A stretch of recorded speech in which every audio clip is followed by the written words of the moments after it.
So I welcome you all to the next session that we would be having. I request the panelists to switch on their cameras and unmute themselves, starting with Dr. Ragini Parekh, Dr. Santosh Bide, Dr. Parikshit Gupte. So over to the panelists, we can start the session. Thank you. Good morning. Thank you, Swapnila ji. Thank you. Happy Saturday morning to all of you and a wonderful AIOS conference. We must thank Dr. Partha Vishwas, the scientific chairman, and his whole committee. And we must also thank the headquarters and the office bearers of the AIOS for giving us this opportunity. On the panel, we have Padma Shri. The course is Smart SICS, Technological Advances. On the course, we have Padma Shri Dr. T.P. Lane sir, who is my teacher and guru.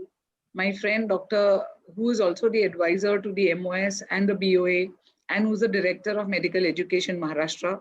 My friend Dr. Santosh Bide, who is the Vice President of the Maharashtra Ophthalmic Society. Dr. Parikshit Gupte, who is the President of the Maharashtra Ophthalmic Society.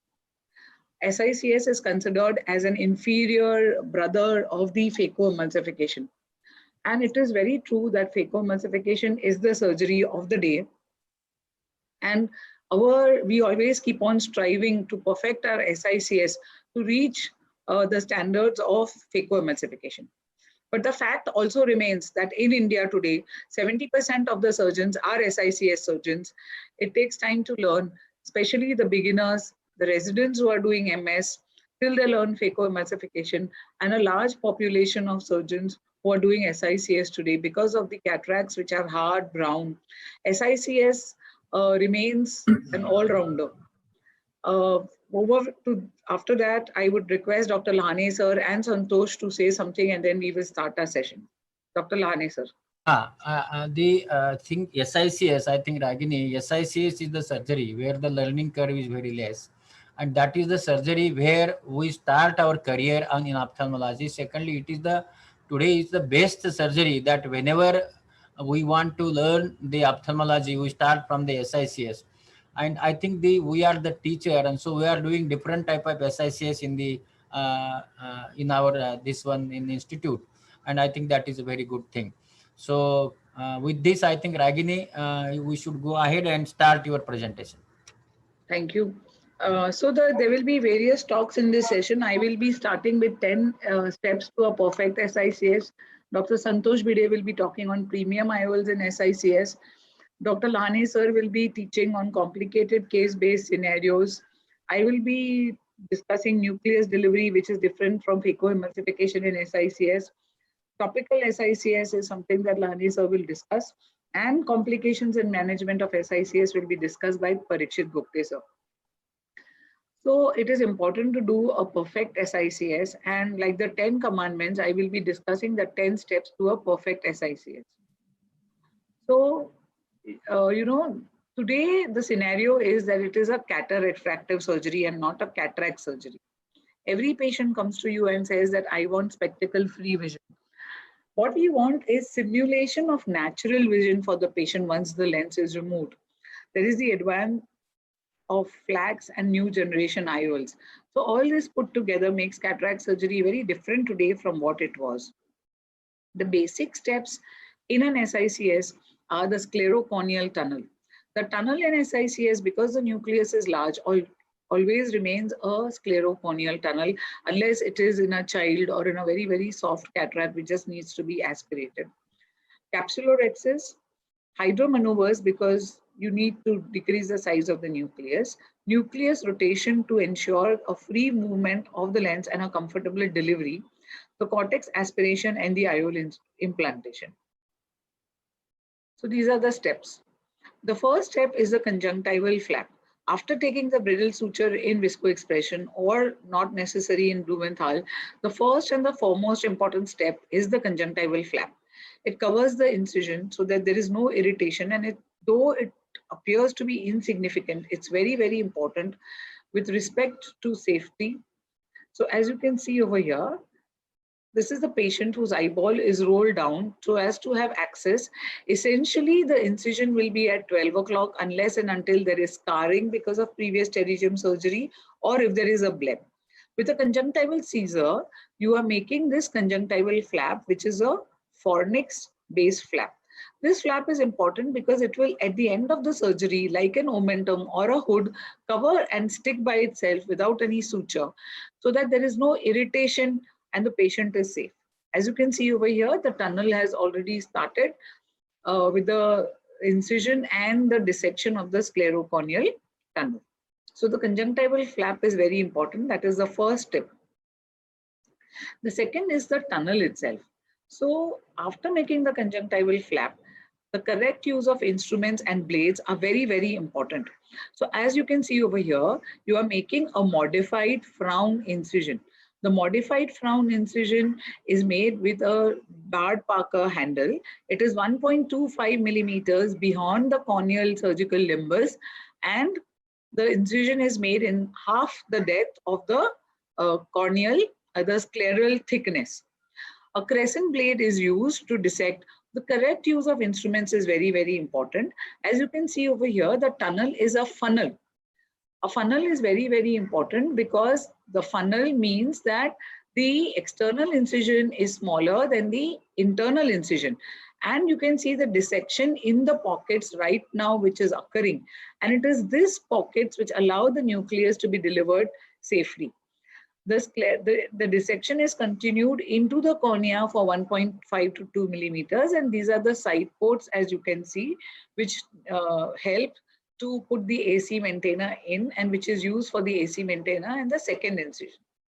This is the 3.2 keratome with which the entry is made, and it is cut while going in. And as you can see over here, the internal incision is much larger than the external incision, and that is the entry with the 3.2 keratome. Making of the tunnel, which is essentially a funnel, is the most important part of this. After that comes the stage of the capsulorhexis. The beauty of the capsulorhexis in SICS is that this patient has a fully dilated pupil, an immature cataract, the visibility is good, and a capsulorhexis can be made. It can be made with the capsulotome. I'm a left-handed surgeon, and as you can see, I'm making a capsulorhexis different or in the reverse direction as right-handers would make. And it can be done with a Utrata's forceps also.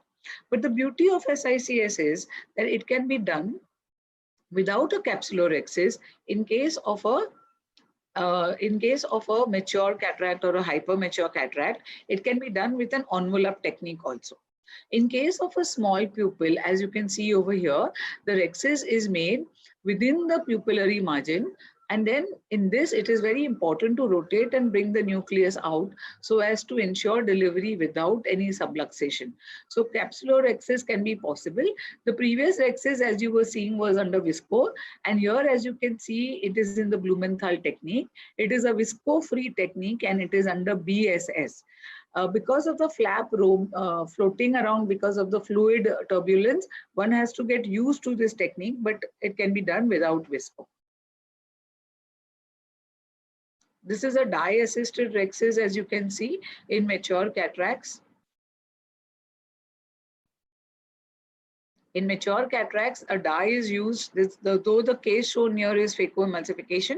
In mature cataracts, as you can see over here, a Utrata's forceps is used to make a dye-assisted rhexis. So any instrument can be used to get a rhexis, and the beauty is that it can still be done without a rhexis in case of a hypermature cataract or in a case of a beginner. Hydro procedures are very, very important because what they do is they increase the nuclear size. It is a small 25 gauge cannula on a 2 cc syringe which has Ringer's lactate or BSS. The nucleus whirls up slightly, and then it can be rotated outside the bag. The end point of hydro procedure is a golden ring shallowing of the anterior chamber. This is extremely important to free the nucleus from the cortex and the nucleus. So hydro procedures decrease the size of the nucleus. As you can see over here again, this is the wave This is the golden ring, and this is the slight salute of the nucleus. So this is again in a small pupil. As you can see over here, you can gently do it by moving the iris a little bit. The nucleus comes up, and then with this itself, it can be freed, and with the needle, it can be rotated. As you can see over here, the needle is harpooned into the nucleus, and gently it is caroused and it is brought into the anterior chamber. So this makes learning very, very easy. As you can see over here, this is caroused and the nucleus is gently brought into the anterior chamber without damaging the pupil so much. Now, after this, what remains is the nucleus management. There are various techniques to deliver the free nucleus, as we can see with hydro procedures. What we use is the visco expression and the Blumenthal's technique. So as you can see over here, this is the glide, which is used in the Blumenthal's technique, and it helps to glide the nucleus over the tunnel outside the eye with the fluid pressure from the AC maintainer which is there, and that is called as a Blumenthal's technique. As you can see over here, it is nothing but a polypropylene sheet which helps the nucleus guide out by pressure and counter pressure. So after that, after the nucleus delivery occurs, there are various techniques which I will be discussing later. And as you can see over here, this is an AC maintainer. Though just for depiction of the cortex removal, it is a phaco case, but in the same way that aspiration occurs with the AC maintainer and a single port hydro cannula, aspiration cannula, which is also called as the Lahanes cannula because he modified it. So a single port aspiration cannula is used to remove, because of the availability of two side ports and the incision, the 360 degree complete cortical removal is possible. It's manual, it's cheap, it's autoclavable. The cost of these two instruments is equal to Simcoe, and hence it is financially viable. Finance should not be the most important thing as far as patient safety is concerned, but when it is available and it is so good, why not use it? So the irrigation keeps the bag inflated, and the aspiration helps a complete cortical cleanup. And as you can see over here, the posterior surface of the capsule and the undersurface of the anterior capsule can be polished to prevent the PCO. So this is a complete case, but I need to just show. So as you can see over here, this is the cortex aspiration in this patient. So here the nucleus is being removed very nicely with visco expression technique. And as you can see over here, I'm a left-handed surgeon. This is the cortex aspiration in SICS. The AC maintainer is used and the cortex is aspiration. The bag is continuously inflated and the fluid flow allows little debris to come out. The side port, as you can see, can be used to remove the 12 o'clock cortex very, very safely. The bag remains inflated, the posterior capsule remains behind, and hence it is very easy to remove the cortex. The safety is very high. As you can see, strands can be removed from the posterior capsule. The posterior capsule can be polished so well, and hence in this, the incidence of PCO is very less. No need of viscoelastic is required, and under the flow of the AC maintainer, the IOL is gently put and rotated into the capsular bag. So which is very, very, and at the end of this, the hydration of the side ports is very, very important. The side ports are hydrated to ensure a tight wound. And as you can see over here, the size of the incision is, because it was a soft cataract, it is less than 5 millimeters. And then the conjunctival flap is post-stripped back and placed back, and the subconjunctival incision is given. The conjunctival flap is put back into position after removing the superior rectus stitch, which is very, very important. The take-home message is that one must observe, practice, and learn. A correct technique gives you very good results, and it is a smart SICS because the surgeon is smart. He takes the correct decision in favor of the patient. And if you know your SICS well, you are halfway through FACO because you have done the preliminary steps of SICS. Doing a good in SICS, doing the best for the patient and giving the best results is very, very important. And a happy patient is equal to a happy doctor. And ultimately, it is our ethics which count at the end of the day for doing the best for the patient. Thank you so much. Thank you, everybody. Thank you, Ragini. I think the steps what you have explained is excellent steps, because see, anyone who start beginner who want to learn the FACO, I think these steps are very important, and if he learns, I think properly, then he will be the excellent SICS surgeon. And now, Ragini, we can ask for the second speaker, Dr. Santosh Bhide. Ragini. Thank you, sir. So you can, sir, doctor. So the second speaker is Dr. Santosh Bhide. He is the Vice President of the Maharashtra Ophthalmic Society. He is a prolific FACO and an SICS surgeon. He is doing SICS courses which have been invited because of the talks and the basic things that, practical things that we teach. And over to Santosh for his presentation. He will be talking of SICS with premium IOLs, because we are always worried whether premium IOLs can be put, because the patient comes and says that I want a multifocal. So let us discuss this.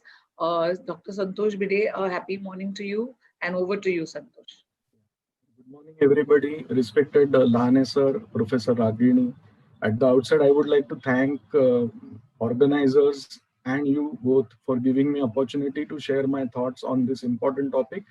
I think SICS is a very good surgery which every cataract surgeon should learn.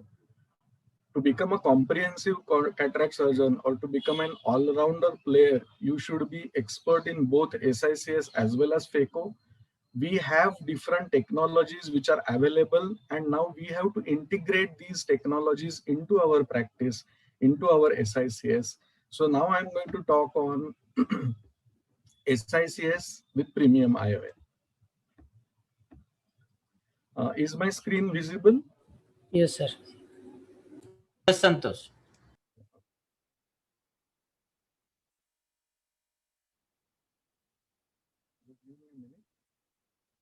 Yeah. So now this instruction course is on Smart SICS Technology Advances by Professor Lahane sir, Professor Ragini madam, Parikshit and myself. And my talk is on SICS with premium IOL.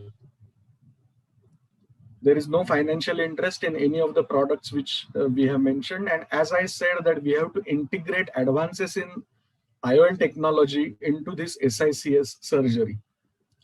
Implanting multifocal IOL is not only a science, but it's an art. It's an art which goes beyond evaluation of eyes of the patient. It takes into account patient's personality and specific requirements of patient's occupation. It also involves challenges in explaining intricacies of premium IOL technology to the patient. And ultimately, the next challenge is performing the perfect surgery, which we have already seen. Dr. Ragini has excellently explained how to perform a good SICS surgery. Before starting, we should consider certain points. What is the need for premium IOL? Whether it is a reduction of spectacle dependence or freedom from spectacle, that is spectacle independence. So we have to talk to the patient, we have to listen to the patient, and we have to understand his needs. And then we have multiple lenses which are available to choose from, right from multifocal, extended depth of vision, trifocals, and toric multifocals. Another point to consider before implanting premium lens is that preoperative astigmatism of the patient and surgically induced astigmatism. Plus, there are different factors which affect wound healing. So these factors we must consider before thinking of implanting a multifocal lens in SICS. If you want a happy patient post-operatively after putting a multifocal implant, the most important step is selection of patient for premium IOL. Patient should have a strong desire. If patient is a night driver, it is better to avoid such patients. A strict no to demanding patient who is very hyperactive, critical, cynical, type A personality. Just avoid such patients. Patients with irregular astigmatism, with past history of refractive surgery, with past history of keratoplasty, with weakness of zonules or zonular dehiscence, it's better to avoid such patients for premium IOL. Next step, which is also very important, is preoperative evaluation. Thorough clinical examination has to be performed to rule out corneal ectasia, zonular instability. We have to look for proper pupillary dilatation. Are there any other pupillary abnormalities? Whether there are any posterior synechia. We have to evaluate ocular surface and rule out dry eyes. In fact, dry eye is one of the most common cause of unsatisfied patient post-operatively. And if you have not evaluated such patient and if you perform an excellent surgery, still patient will be unhappy. So one has to evaluate ocular surface properly and rule out dry eye. Detailed examination of retina with ocular coherence tomography test is a must to avoid any surprises. Topography for assessment of corneal astigmatism is also a must. And the key factor in this is accurate biometry for accurate estimation of power of the lens. Because even if you perform excellent surgery, but if your biometry is not good, then it is of no use when you are implanting a premium implant. Next comes the surgical techniques. And I think 3 steps are very important when you are considering a premium IOL. That is capsulorhexis, tunnel construction, and nucleus management. Dr. Ragini has shown excellently about capsulorhexis. Few tips are capsulorhexis has to be of adequate size. It should not be very large or very small. It has to be properly centered on visual axis. And continuous curvilinear capsulorhexis should not extend to the periphery. You can perform capsulorhexis either through main port or through side port, whichever way you are convenient is convenient to you. And excellent capsulorhexis takes you at the further level. The next step is construction of tunnel. A proper construction of tunnel reduces astigmatism. So to create a groove, one has to keep blade perpendicularly. It has to be at 50% depth of the sclera. It can be either frown shaped, chevron shaped, or inverted bat wing shape. One has to respect scleral and corneal contours, especially at the periphery, so that you can tilt the blade when you are at the periphery. And it has to be performed in astigmatically neutral funnel. Surgically induced astigmatism is most important factor which one must consider if you're thinking of implanting premium implant in SICS. It is multifactorial in manual SICS as compared to phaco surgery, because phaco we are doing to 2.2 millimeter incision. But in SICS, the size of incision is slightly bigger. So the incision site is also important, whether it is superior or temporal. Size of incision, especially chord length, is very important as far as surgically induced astigmatism is concerned. Incision has to be in astigmatically neutral funnel. And most importantly, surgeon should be consistent in achieving same good results. So one has to calculate his own surgically induced astigmatism before starting premium implants.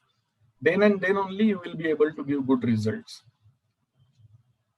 The next thing is management of nucleus. A large nucleus in a hard cataract has to be delivered through a small incision in manual small incision cataract surgery, so that there is minimal induction of astigmatism.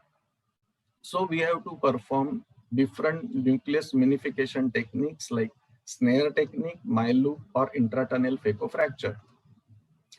Snare technique was developed by our own Dr. Anil Shah from Nandurbar almost 25 years back. He is using steel wire to make snare, and after performing capsulorhexis, he delivers nucleus in the anterior chamber. He coats it all the way through the viscoelastic, and then it trisects in the anterior chamber so that all the nucleus fragments can be removed very easily through small incision. MyLoop is a manually operated device. It is made of nitinol, which is an alloy of nickel and titanium. It's a filament of 300 micron thickness, which has excellent elasticity, memory, and cutting force. It can contract to as small as 1.5 millimeter and expand to as large as 10.5 millimeters. And with this technique, you can do in the back cutting of the nucleus. And this is a diagrammatic representation of myeloma. Dr. Sudhir Singh has advised intratunnel phaco-fracture, and he is a proponent of this technology in which you can cut the nucleus in the small tunnel and thereby reduce astigmatism. There are certain other technologies in which you can manage astigmatism, and this is customized incision cataract surgery in which incision is taken on steeper axis to flatten that steep axis to reduce the astigmatism. But one has to be very sure about his own surgical skill and his own surgical induced astigmatism before jumping into this technology and taking premium implant in this surgery. And another is Smart SICS, which is software-based incision technology. To summarize, proper understanding of needs of the patient and selection of premium implant is very important. Preoperative counseling and sufficient chair time by the operating surgeon is of utmost importance so that you understand the needs of the patients and you can deliver those needs. Proper analysis of surgically induced astigmatism before venturing into premium implants in manual SICS is a must. It's very important. You have to choose premium implant wisely depending on patient's current refractive error, his needs and his demands. If you find that patient is not a suitable candidate for premium IOL due to his ocular condition, due to his demanding nature, or due to limitations of current technology, it is better to refuse such patient from premium implant. And always you under-promise and over-perform.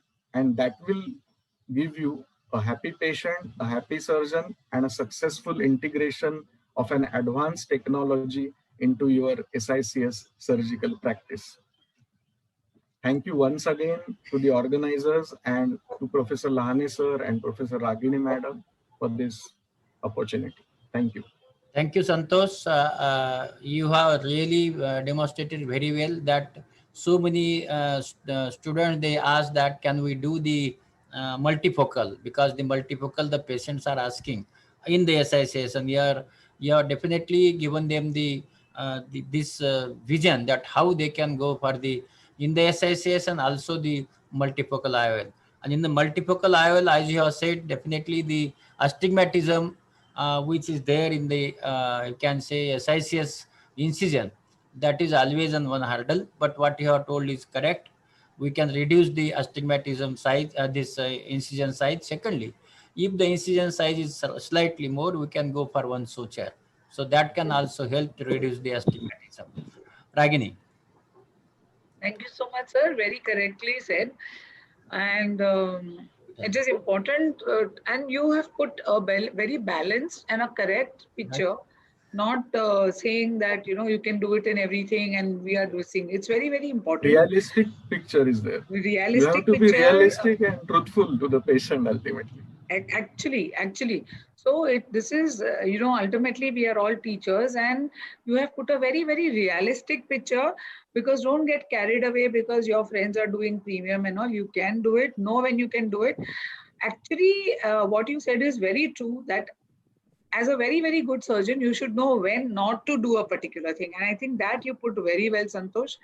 As usual, you are down to earth, practical, and a wonderful presentation. The next presentation is by Padma Shri Dr. T.P. Lahane sir. As we know that he's been a teacher for so many years. He's a director of medical education. To his credit, he has 1.5 lakh surgeries. Whatever he does in life, he does with a lot of honesty, a lot of dignity.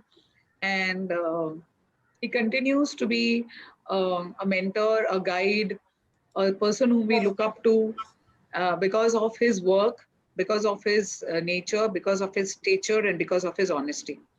So Dr. Lahane sir will be discussing on complicated cases, a case-based scenario.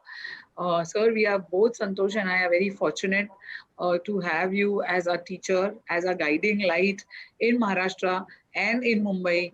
And we are proud that you are the Deepak of Maharashtra and Bombay Ophthalmic Association. Thank you, Dr. Agini. Today I'm going to speak on complicated cases. What we see is, but this is a case-based learning, and cases are, you can see, white cataract, black cataract, the complicated cataract, and aniridia. These are the cases that now this white cataract, difficulty in the rhexis, poor visibility, dense nucleus, no glow.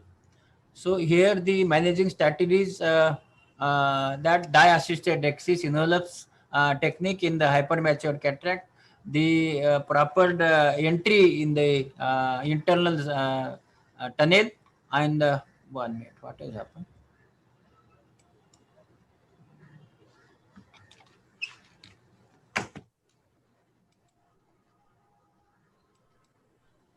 Okay. Then the larger rhexis for the prolapse of the nucleus. The hypermature cataract, you can see this is the Blumenthal technique that I am doing, and you will see the hypermature cataract here. After the cautery, see the cautery is done, and this after proper cautery, I am taking the incision. Now, as this is a hypermature cataract, in the hypermature cataract, what is important is the nucleus is harder. So there is no moldability in the nucleus. And because of that, with removal of the hydro expression in such cases may be difficult. So those who are, you can say, the early learner, so if they are learning the Blumenthal, I will advise that they should use visco whenever they are removing such type of hypermature or hard cataract where the leak of the fluid is possible from the side, as it is a non-moldable cataract and cortex is fluid. Now here you will see that whenever I am opening, there is a dimple made in, and once that dimple is made in, then I open inside and go inside. See here, then I'm going inside, and once I go, while going in, you cut. See, so that the internal opening is parallel to the limbus. Now here, now I am doing the technique. It is called as envelope technique. So this is a hypermature cataract. You have seen the fluid is coming out, and as AC maintenance is on, the fluid goes out. By the needle only, I have just lifted the nucleus. And after that, you will see the nucleus has came in the anterior chamber. And then the express this nucleus from the anterior chamber, I am using the glide. See, this is the glide. Always remember, whenever you are inserting the glide, that should go up to the area where the iris is there. If it goes beyond the iris, then it may tear the PC. Now here I am putting the IOL, you will see, and you can see the flap of the anterior capsule here. So now here you have seen the calcifications also, and in such cases the rhexis is difficult. Now I have cut with the scissor, and then by the forceps, you can see here I am just completing the rhexis, and the rhexis is completed. So in such cases, it is better to do such type of envelope technique. The challenge is in hard cataract. If you go for doing the phacoemulsification, capsule is not seen. Then there are no glow or weak zonules are there. More in phaco, you can get more endothelial damage, and the risk of PC tear is there, and the trenching is difficult if you go for the phaco. Then the SICS in black cataract. So all these risks are not there in the black cataract. See here, now I'm doing the black cataract. See again, now here I want to see this demonstrative properly, the size of the external tunnel and internal tunnel. See, here again you will see the size slightly larger, that is not in 5.5 but slightly larger than 5.5, and you can see the lens is very black. And whenever now the dissecting, here is the success of such type of nucleus what you are going to deliver. See here, now what I am doing is, see the in the same plane whenever you are dissecting, and then by this whenever I am going in, I am cutting, I am going in, I am cutting, I am going in, I am cutting. So once I finished it, then I will do the hydro dissection here. Can you see this? And the lens is brought by the needle in the anterior chamber. So it is a very, very hard cataract, and in such cases, if you are doing phaco, the chances of endothelial damage are more. Now see, just by the small pressure, the nucleus has came out. And if you see this nucleus, so it took near about only, I think, maybe 4 to 5 seconds to come out. But if you are doing with phaco, then it is in the phaco, it takes so much of the time. So in such cases, it is always better to go for the SICS. Now, managing strategies here, what we have done is adequate incision, because the moldability is not there. You can use visco or EC maintainer to prevent the endothelial damage. Larger rhexis. Always remember, rhexis here should be more than 5.5 millimeter for the nucleus prolapse. Otherwise, what happens? It may come with the capsule. Now, the posterior synechia, small pupil, pigmented capsule, compromised cornea, these are also the patients, such type of patient comes to you.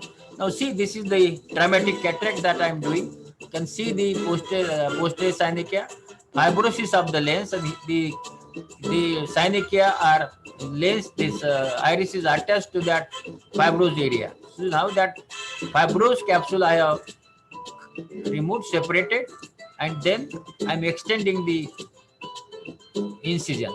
Now, once this incision is extended, see this flap is removed, lens is just brought in the anterior chamber, and after bringing this lens, see here, lens is brought in the anterior, it is a soft cataract, and then by this, just by pressing the lower lid, the lens is removed. Then the cataract, this cortex will be aspirated. Here you see the just aspirated. This is the cortex aspiration. You can see this. Here also the polyester, and you can see this as the PC. I know there was a trauma, and because of the trauma, PC was here. And here I'm putting the lens in the partially tiered capsule. The second is the what we did here, the synecholysis, needle or visco, preoperative steroids is important, and intraoperative mydriasis is important. Even you can go for the subconjunctival injection, and anterior vitrectomy should be standby, because you don't know is there any tear in the posterior or not. Now see, this is the aniridia, another case. Now assist here the associated limbal stem cell deficiency is there. Then the glaucoma, or you can say the zonules may be weak. So in this, what we can do now, see, this is the cataract with the aniridia that I am doing. See, so it is a full moon cataract. Extension, I am doing the extension in this. And once I am extending, then the dye assisted rhexis, because here I am going to implant aniridia lens. So you can see I am doing the rhexis by the needle here, and see, and once this, and again you will see the fluid is coming. And the advantage of AC maintainer is that whenever fluid is coming, that can be aspirated. Now here again you will see I am doing the rhexis, but as you know, the capsule is fibrous. I am using the forceps, and by using the forceps I have completed the rhexis, and then by rotation I am bringing in the lens in the anterior chamber. So after doing the rhexis, lens is brought in the anterior chamber, and then by the glide, this lens is removed. See here, and then the lens, aniridia lens is implanted, and then the hydration and everything is done. And you can see now in the SICS also, aniridia lens can be implanted. Now for the conclusion, the technique of surgery is important to tackle any difficult situations. SICS is super combination of low learning curve and the high score of the customization. SICS is the base of all the intraocular surgery for any ophthalmologist. Thank you very much.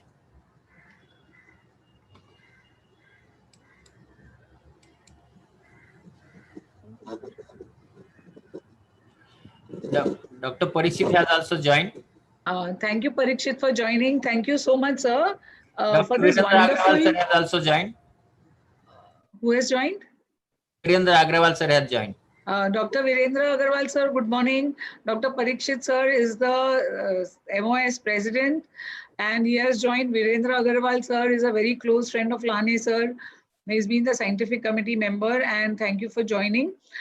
Sir, it's a wonderful presentation, because what are we talking over here is that there are certain patients in whom phacoemulsification is not possible, or you don't want to do it for the safety of the patient. And in these kind of cases, not to take any risk and to go ahead with SICS and to give good results. I think that is what you wanted to portray. The videos were fantastic, and I thank you for recording them. And I know it is because of the different and the difficult patients who keep coming to you all the time. So thank you so much, sir, for the presentation, and thank you for being here. And Dr. Parikshit Bhai, would you like to say something?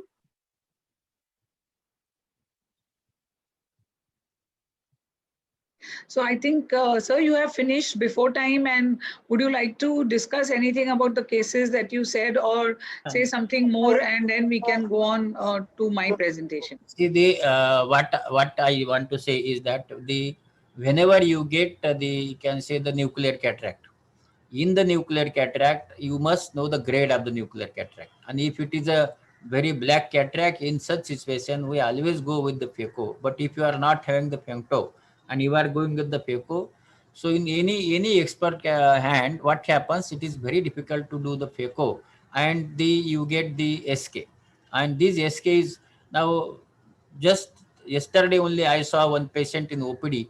The patient was operated and it was excellent surgery, but patient was not having vision because of the SK. And patient was asking me that I can't see because my mother was seeing on the second day and I can't see on this. But there's a young person, but was having the very hard cataract. Surgery done was very good. In the morning now he's saying me he can have now finger counting. So like these things happens in the such hard cataract, it is always better to go for SICS, or if there is a experience, then you should go for the phacoemulsification. So the next speaker of today is Dr. Ragini Parikh. She is a professor and head of ophthalmology in Grant Medical College, Mumbai.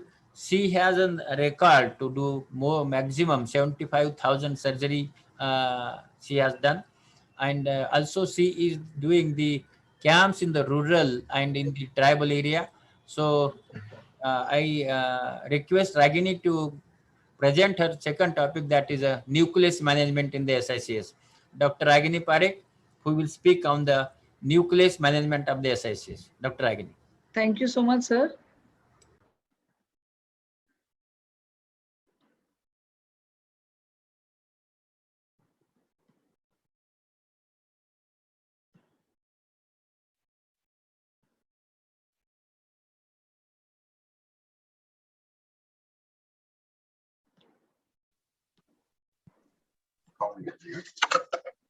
To guide you, ma'am, your PPT should be there on the laptop first. It is there. What I'll do is I'll just, it's there. Yes.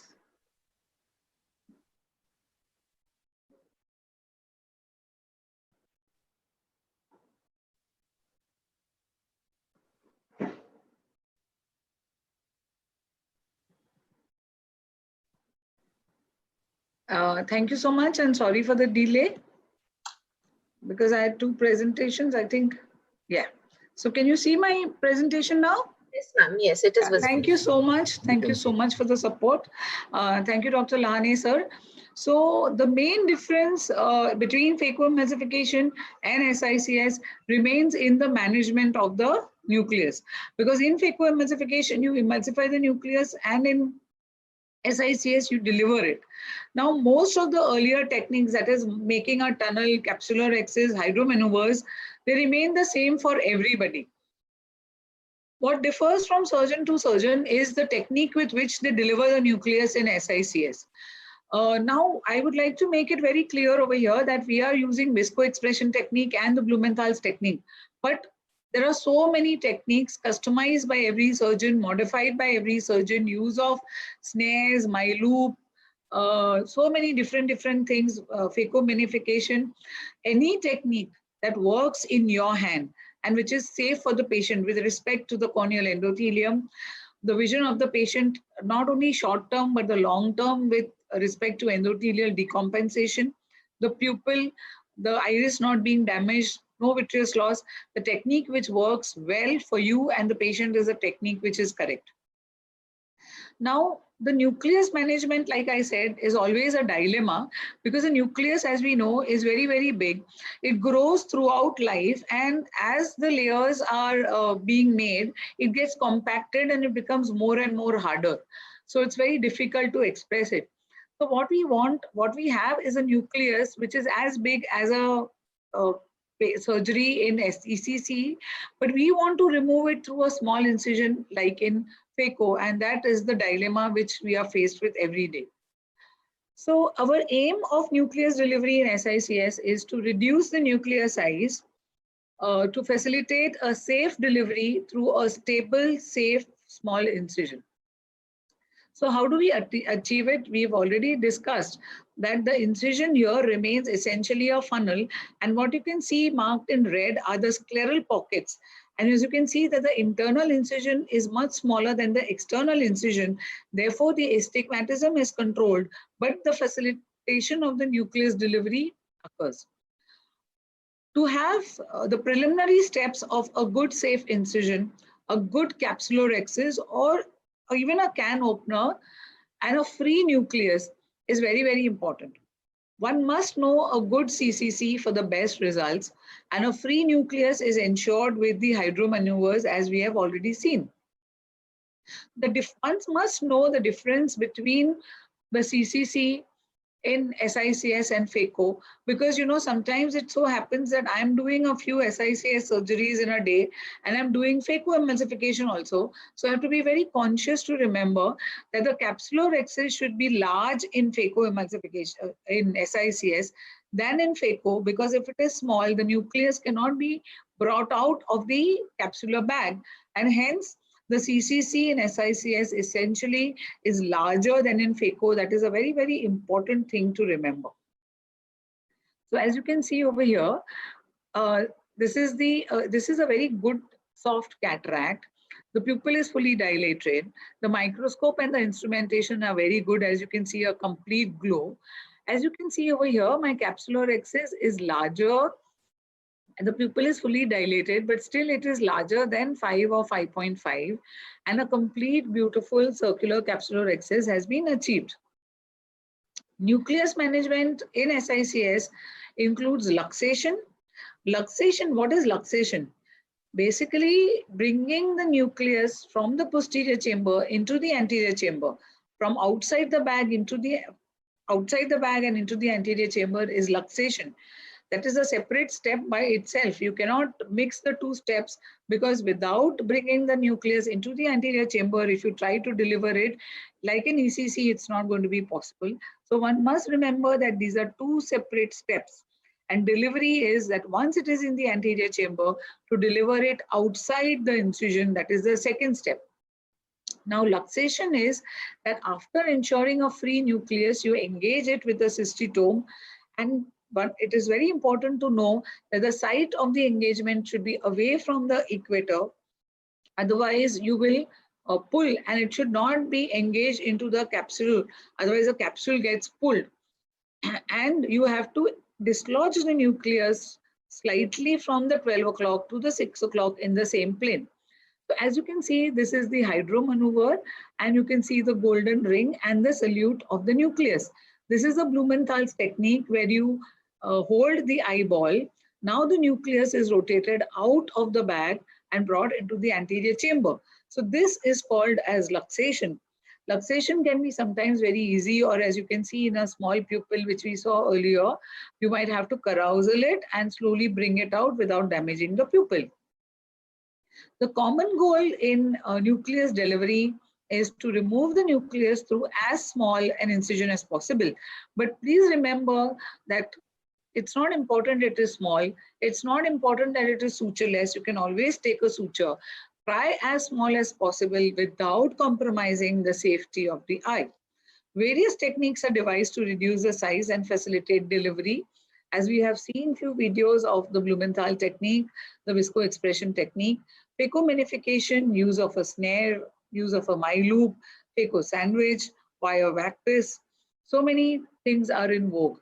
So we have been seeing videos of the Blumenthal technique where the black is a glide, and as the name suggests, it is used to glide the nucleus out. As you can see over here, this is a very, very hard brown or a cataract, a Niagara cataract, which would be difficult to do phacoemulsification, and I would be scared because I would be worried about compromising the corneal endothelium. So this is a glide which is used. It is placed over the iris just inside the tunnel without entering the anterior chamber so that the PC does not get hit. And with the pressure and the counter pressure, the nucleus glides out. As you can see over here, the nucleus is engaged in the tunnel. The internal incision is larger and the AC maintainer helps to glide out the nucleus. Once it is engaged like this, it can also be rotated out like this with the forceps or with the needle. Pressing the tunnel will help even the removal of the little bit of epinucleus and the cortex. That's the beauty of the technique, and that's the nucleus delivery in the Blumenthal technique. In the visco-expression technique, you do not use a glide. What you have is a viscosyringe, a pre-filled viscosyringe, and it can be used to bring the nucleus into the anterior chamber. As you can see over here, I'm a left-handed surgeon, and as you can see, the hydro maneuver is complete. The nucleus is now first dislodged towards 6 o'clock, and at the equator, using a carousal technique, it is rotated and brought into the anterior chamber. This is luxation. Now, with the syringe injecting viscoelastic, and once the nucleus engages, pulling the superior rectus, it can be easily glided or expressed out of the eye. No extra instrumentation is required, and this is the visco-expression technique. In phaco sandwich, it is sandwiched between two instruments. We have never used phaco sandwich, but this is just to complete the presentation that there are many, many practices in vogue, and anything that is safe for you and safe for the eye without damaging the iris or the cornea, and the patient looking as normal as he was before with a normal pupil without it being damaged is very, very important. Phacominification is that once it is engaged in the tunnel, a part of the nucleus is chopped off, rotated because the size is diminished, and then it is expressed out. The snare is using a snare to cut it into two, like a mechanical first division of the phacoemulsification. Once the nucleus is divided into two, each piece is then delivered out through the tunnel. As you can see, this is a snare. And since we are not using the snare technique, I have just used the diagrammatic representation to show what is exactly done. And it is removed. In the wire vectors, instead of a visco expression, a wire vectors or an irrigating vectors, my friend Dr. Siddharth Kamble does it, and is used that there is irrigation so that there is no damage to the endothelium, and it is expressed out, which is easy to learn because you are doing vectors delivery in an ECC. This is an irrigating wire vectors, as you can see the diagrammatic picture, where it is attached to an irrigation line, and there is flow of fluid, which again helps the nucleus to be delivered. So this is again a visco expression technique, luxation of the nucleus into the anterior chamber, putting of the visco, and then pulling it only after it is engaged to ensure complete delivery. Various techniques have been discussed and devised. The best that works in your hands and the best which is for the patient is the one which you should be following. The status of the cornea post-surgery, whether there are striae, the status of the corneal endothelium, maybe it may look clean the next day, but in the next few months or years, it may decompensate. The pupil, which looks as natural as possible, no inflammation, very little manipulation techniques, or is very, very important during the surgery, and which helps give very good results.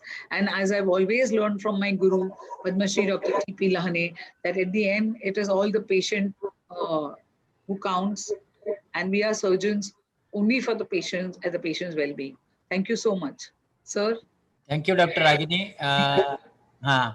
Then I think after this, Parikshit has also joined. So I will go for the next my talk. Okay. So Dr. Lahane sir will be talking on topical SICS. So the difference in this is that You can do phaco under topical anesthesia, which is a very safe anesthesia because our patients are geriatric. And that is the hitch, that we cannot do SICS under topical anesthesia. So sir will be discussing topical anesthesia and SICS and where do we stand today. Dr. Lahane sir. Thank you, Dr. Ragini. The topical SICS, where I am going to speak about where we stand today. Now, this is the cataract is one of the most common surgery performed worldwide. Now, here you will see the cataract surgery needs anesthesia, and it is a peribulbar and the retrobulbar anesthesia is used for the cataract surgery, and the site of this both are shown to you. Now, when you see this cataract surgery, Sir, but the PPT is not visible. huh? The PPT open nahi zale. Please open your PPT. Sir. PPT is not visible.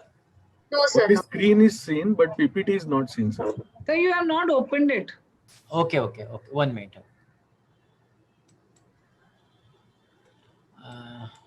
There is topical SSS at the bottom.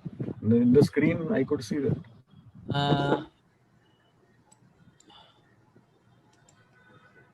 Presentation, but you have to just open it. Okay. Yes, there. Correct. Can you see this now? Sir, double click. Please double click. You can see this, but Can you see this now? No, sir. Just a suggestion, sir. Before sharing the screen, open the PPT because we have files, but we cannot see it opening up. Okay. So I will have to open first, na? Correct, sir. 1 minute.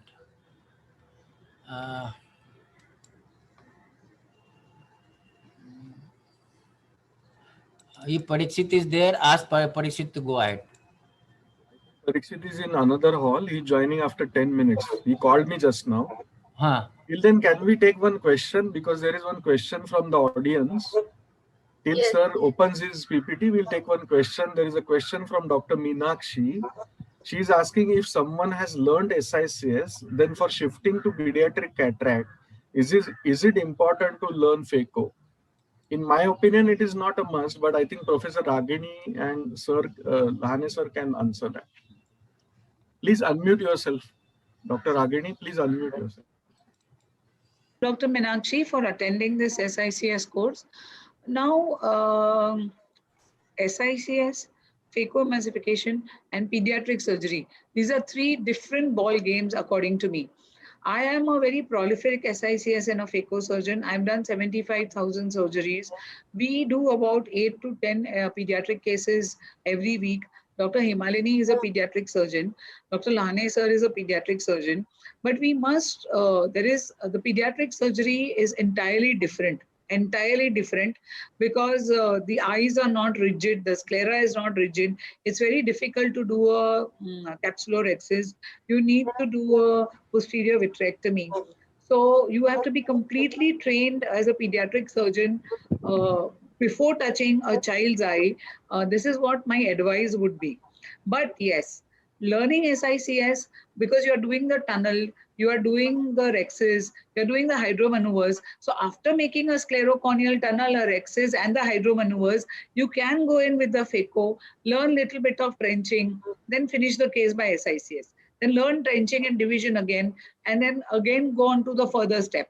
So under supervision from SICS, you can definitely learn phacoemulsification.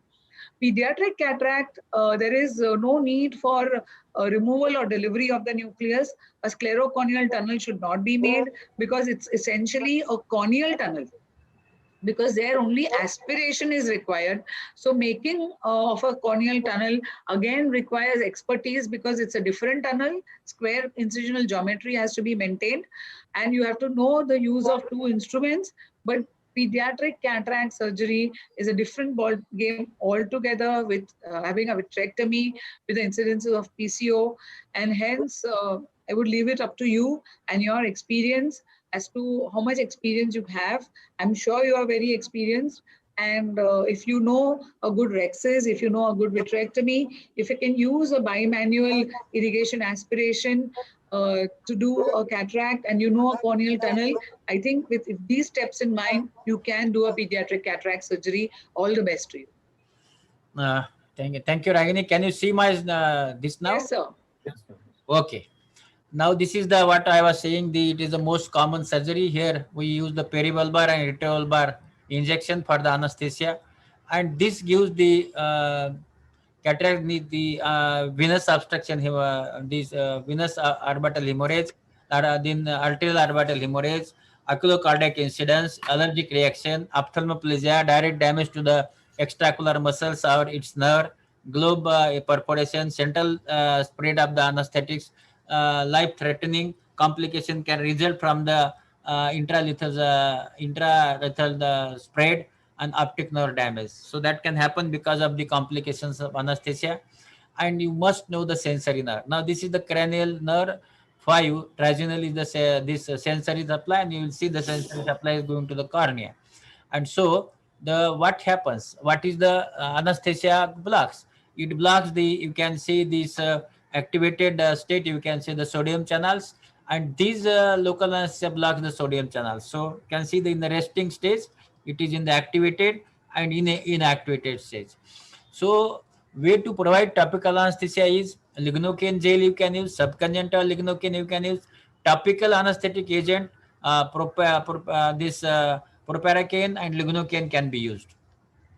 Now advantages of topicals are unlimited ocular motility, they're not interfering with the visual function, absence of an increase in orbital volume, absence of pain due to injection, and immediate visual recovery. These are the advantages of the topical anesthesia. Again, you will see the frequent drug installation, epithelial toxicity can happen. These are the disadvantages and cannot be used in the patients, in all patients. It's not possible universally. Then the contraindication, very anxious patient you should not use. Communication problems are used, in language problems are there. The mitotic pupil you should not use.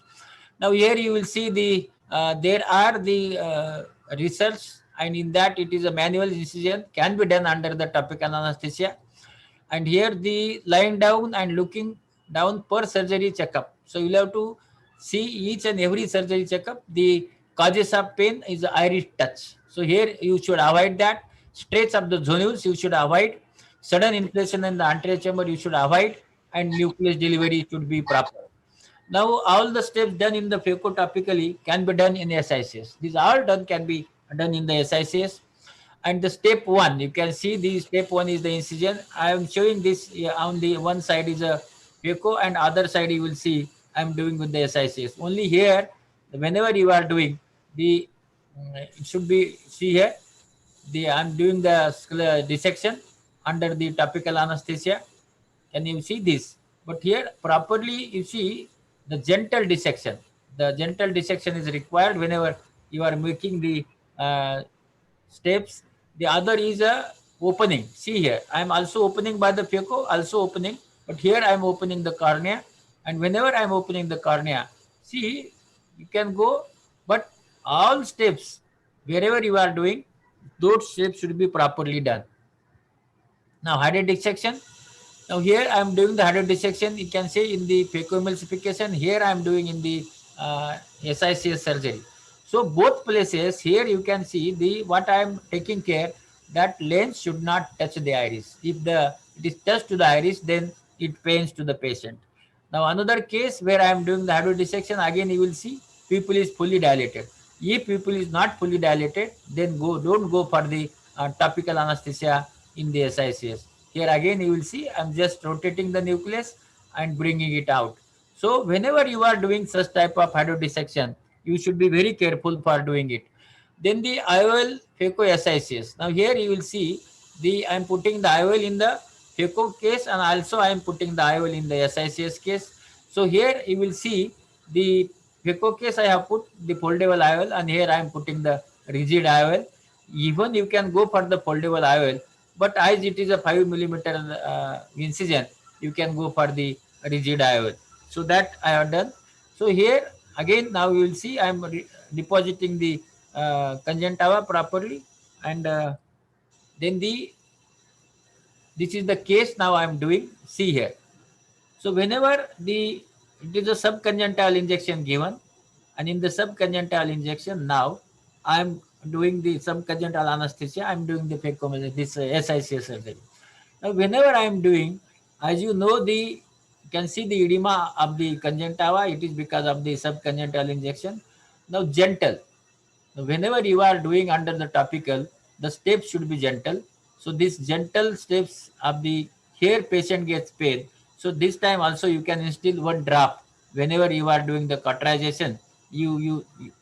Topical anesthesia can be instilled there, and now after that you can go for the, and here you will see what I am doing. I'm just catching at the sclera so that patient will not experience any pain, and then extending the this is the tunnel I'm making. And now where I will see I'm not pressing more, but the dissection is very gentle dissection, because here you are doing under topical. If any pain is experienced by the patient, then patient will move and patient will not cooperate. So here he will see again the dissection is done, and I'm doing the pockets on both the sides. Now, whenever you are doing under the topical anesthesia, my advice will be the tunnel should be slightly larger, so that patient will not require any movement to any pressure to remove the nucleus. Now, again, now this is in the cornea. So already because of the topical anesthesia, this is possible that we are always doing in the phaco. Now, I'm using the, see here how I'm touching. The eyeball is fixed, and after fixing the eyeball, then I will go to the rhexis. Now here you will see the rhexis I am doing. It is a immature cataract, so I am not using any dye. And here you will see the rhexis is done. Can you see the rhexis? Proper rhexis is done. And the eyes, it is immature cataract. Immature cataract, or in you can say nuclear, rhexis size should be slightly larger. Now again, now I am opening the anterior chamber. You will see the dimple here, and you can see I am opening in the cornea. It should be 1 or 1 millimeter inside the cornea, and then the extending the tunnel while going in. So you have seen the gentle dissection here. Very gently I am dissecting, and after the dissection, now you have seen the pupil is dilated. I am doing the hado dissection. See here again, slightly, again with the gentle step, the lens has brought in the anterior chamber, and once that has brought in the anterior chamber, then I will rotate it, and that is rotated, and then the lens is now again, as it has came in the anterior chamber, I'm putting the glide.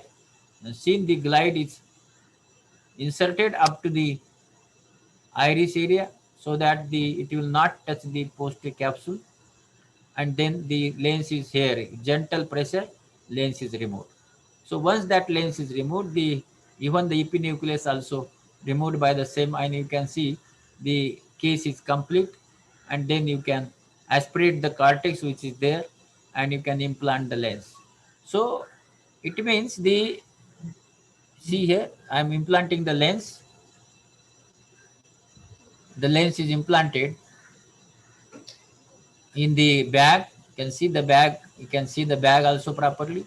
And whenever you are dialing, dial with the hole, because this is the rigid lens. So it is better to dial with the hole. And then repose is the conjunctiva. Hydrate the, see proper hydration of the openings, that side ports you have made. And then you can just repose the conjunctiva. That is very important. And the case is completed. Now the conclusion is minimum pain and least anesthesia requirement is possible in SICS. Gentle surgeon and cooperative patient is the prerequisite. Visual anesthesia works really. Vocal anesthesia, talk to the patient properly. And minimal modification in your surgical steps can make you a topical surgeon, surgeon from local. Thank you. Thank you, Ragini. Thank you so much, sir. Santosh, would you like to please comment on what sir has said and say something? Our Dr. Santosh? aim is to give good results to patient without damaging patient's endothelium, without damaging any other structure. So whatever works best in your hands should be used. Just because someone else is doing under topical, you should not jump directly to topical. First, you should be a very good surgeon with the block, and then gradually you can shift over topical.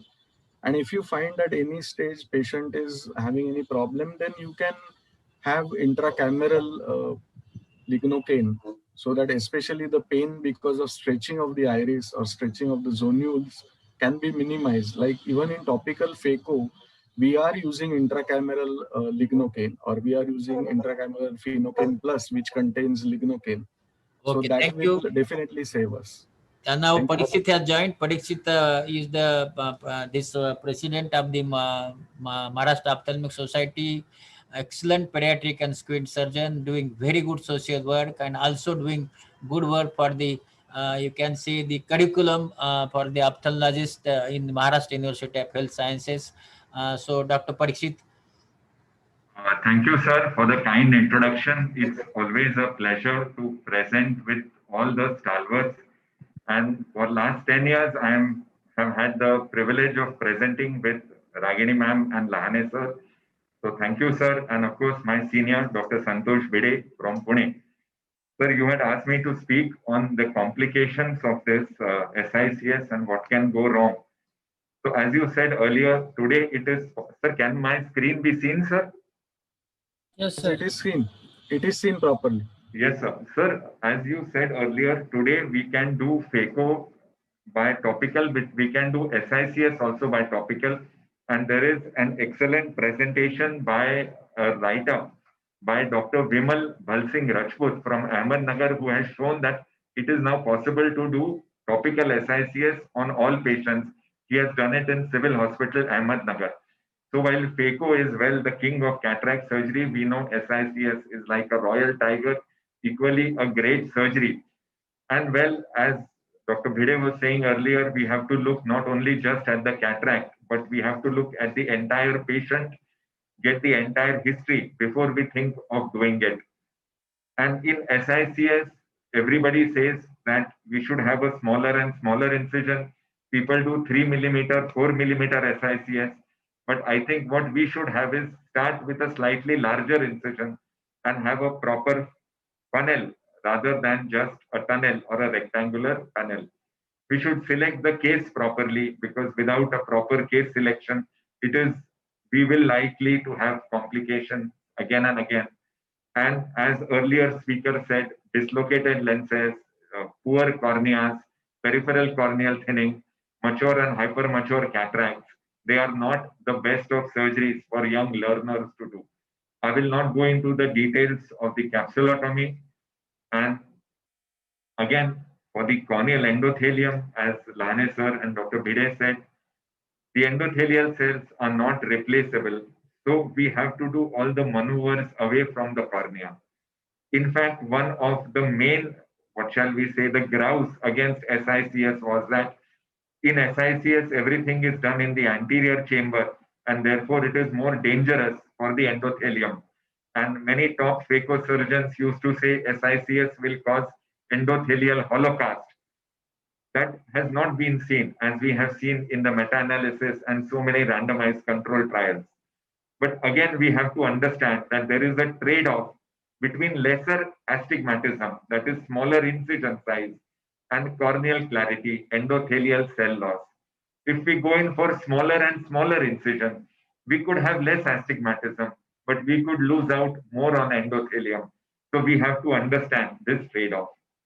And this is one common pitfall of manual small incision cataract surgery, a persistent corneal edema leading to decompensation.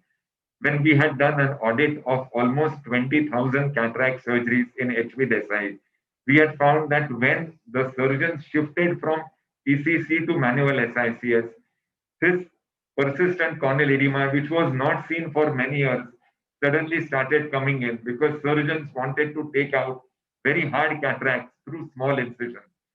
So that is possible for expert surgeons, which we see as Lahane sir and Ragini ma'am had shown. But then if we make the incision very small, we could get this complication. So to avoid this complication, one is of course to use either a AC maintainer or to see that the bag is completely filled with viscoelastic. and of course have the incision that is slightly larger. Again, another potential complication that can happen is an inferior iridodialysis, where people use irrigating vectors. This is not seen in people with Sheath's glide, the Blumenthal technique, but it is seen in visco expression. This is because when we are putting in the vectors fix the lip or the tip of the iris, that is the pupillary margin, and that gets trapped between the nucleus and the tip. And when the vectors is pulled out, the iris is pulled out. And we know that the thinnest part of the iris is the root of the iris. So that is where this iridodialysis happens. And it is very difficult to suture this iridodialysis, because we anterior segment surgeons are used to doing suturing at 12 o'clock. Doing suturing at 6 o'clock is very troublesome, takes a lot of time. People who do corneal transplants, keratoplasties can easily do it, but otherwise this is a problem. So this again, we should avoid by using viscoelastic and seeing that we remove the nucleus gradually. Again, whenever there is a doubt, always do a suture, and we can have a box suture or a cross suture. So when we always teach small incision surgery, we say you do not tell to the patient sutureless cataract surgery. You say small incision surgery, because sometimes suture may be needed. Perhaps 1 in 100 may need it, but it is still needed. And if you have a slightest bit of doubt, suture, don't leave the incision sutureless. So while phaco is a great surgery, manual small incision surgery is equally safe. And when we have done a meta-analysis, we have shown that in terms of safety, in fact, SICS is safer than phaco. In terms of efficacy, when we say vision better than 6/9 without spectacles, well, phaco is slightly better, but otherwise SICS is definitely a safer surgery. It is safer for learners, it's safer for beginners. So this is a meta-analysis. So while the endothelial loss is the same, phaco gives less astigmatism, but in SICS, that small astigmatism gives better unaided near vision. So that way in SICS, the distant vision may be slightly compromised, unaided, but we get relatively better near vision as compared to phacoemulsification. And of course, we know SICS, the cost is less, the time is less. So, well, this is what the Bhagavad Gita says. And this is written on the grave of General Robert Lee, who was one of the most famous Confederate generals. He was against slavery, but during the American Civil War, he fought for the Confederate side because he said, my state, Virginia, is from the Confederate side. So I have to do what is correct for my state. This is what is written on his grave. Do your duty at all times. You cannot hope to do anything more. You should never aspire to do anything less. Well, as ophthalmologists, our duty is to restore our patient's vision. We must do that at all times. And for that, the safety of the surgery is as important as the efficacy of a surgery. And there, manual small incision surgery definitely scores more than any other type of cataract surgery. So,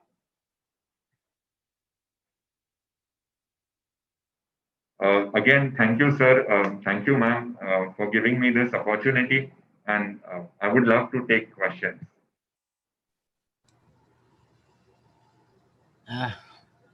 Thank you, Parikshit. Thank you very much. I think it was a very good presentation.